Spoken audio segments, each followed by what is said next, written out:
Hi there. Thank you for joining me for Half Full or Half Empty. How do you look at life? And I'm going to tell the story about a dog and fear.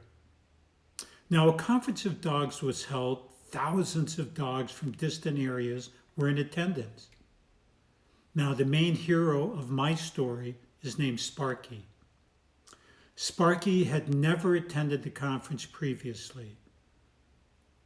As the conference was coming to an end, Sparky met a new dog named Red, who he liked very much.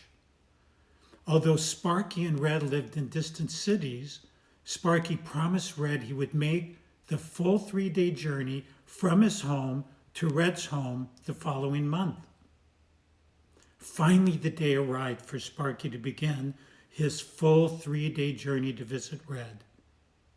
Sparky started off that first day, and as it began to get dark, Sparky stopped in a new town to get something to eat and rest.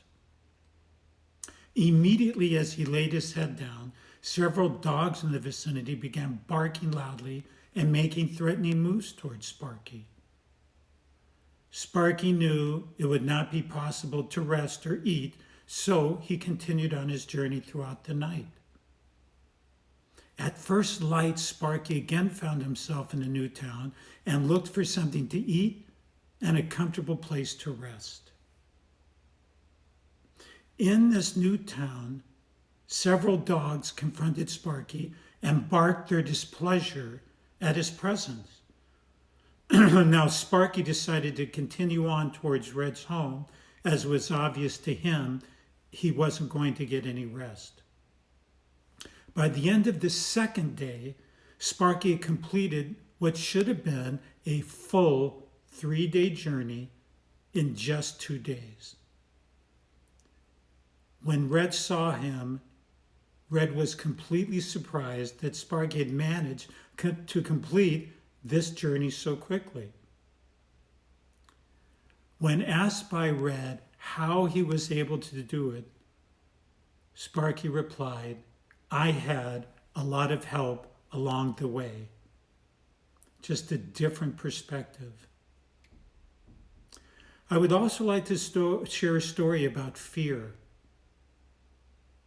A pilgrim was leaving the city of Constantinople to go on a journey when he crossed paths with the plague who was entering the city. And the pilgrim said, "Why are you here?"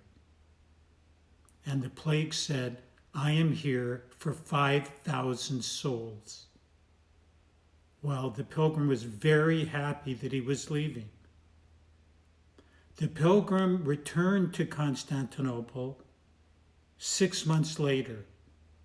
And as he was entering the city, the plague was leaving Constantinople, but more than 50,000 people had died. So the pilgrim asked the plague, "I thought you came for only 5,000 souls." And the plague said, "I only took 5,000 souls. Fear took the rest." Fear took the rest. You are a soul. You are power, you are light, and you are love.